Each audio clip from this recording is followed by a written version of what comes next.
Assalamualaikum warahmatullahi wabarakatuh.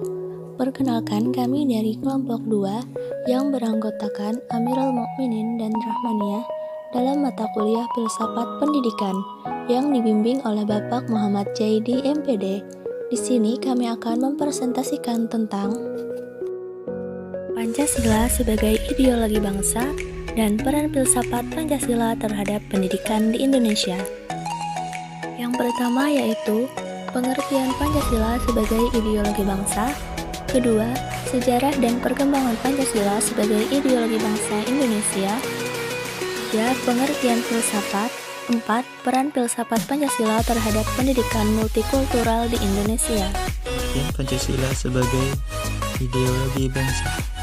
Pengertian Pancasila sebagai ideologi bangsa dan negara adalah nilai-nilai yang terkandung di dalam Pancasila menjadi cita-cita normatif di dalam penyelenggaraan negara secara luas. Pengertian Pancasila sebagai ideologi bangsa dan negara Indonesia adalah visi atau arah dari penyelenggaraan kehidupan berbangsa dan bernegara di Indonesia, yaitu terwujudnya kehidupan yang menjunjung tinggi ketuhanan, nilai kemanusiaan, kesadaran akan kesatuan, berkerakyatan, serta menjunjung tinggi nilai keadilan.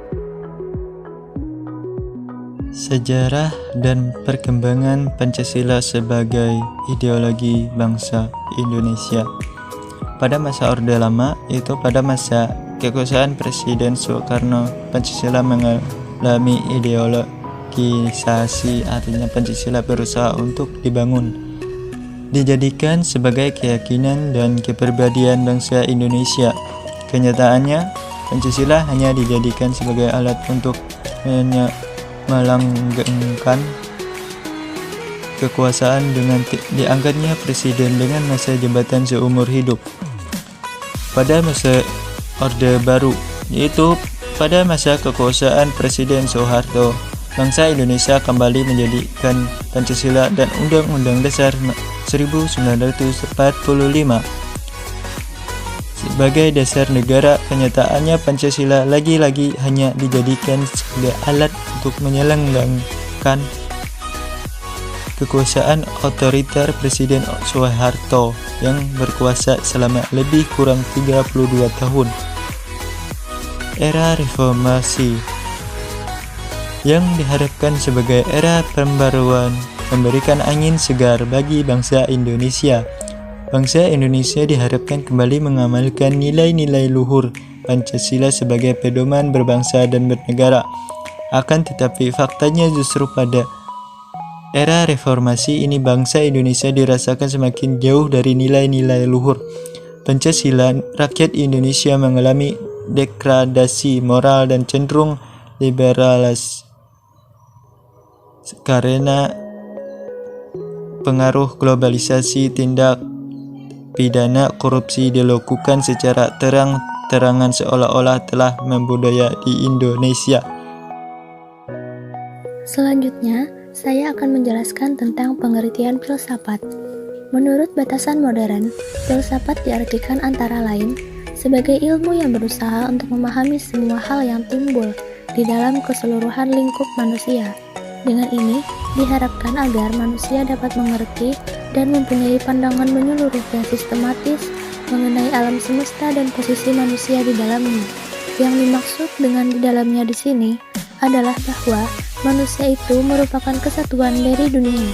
Dengan adanya manusia, tentu manusia mempunyai caranya berada. Selanjutnya, peran filsafat Pancasila terhadap pendidikan multikultural di Indonesia. 1. Ketuhanan yang Maha Esa.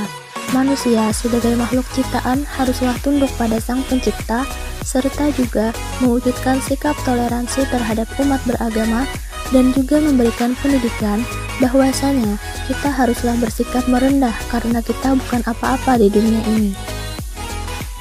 2. Kemanusiaan yang adil dan beradab. Manusia yang ada di bumi ini adalah manusia yang memiliki harkat dan martabat yang sama, yang diperlakukan sama sesuai dengan nilai-nilai Pancasila dan fitrahnya sebagai makhluk Allah. Oleh karenanya, pendidikan harus mengajarkan manusia itu tidak membedakan usia, agama, dan tingkat sosial budaya.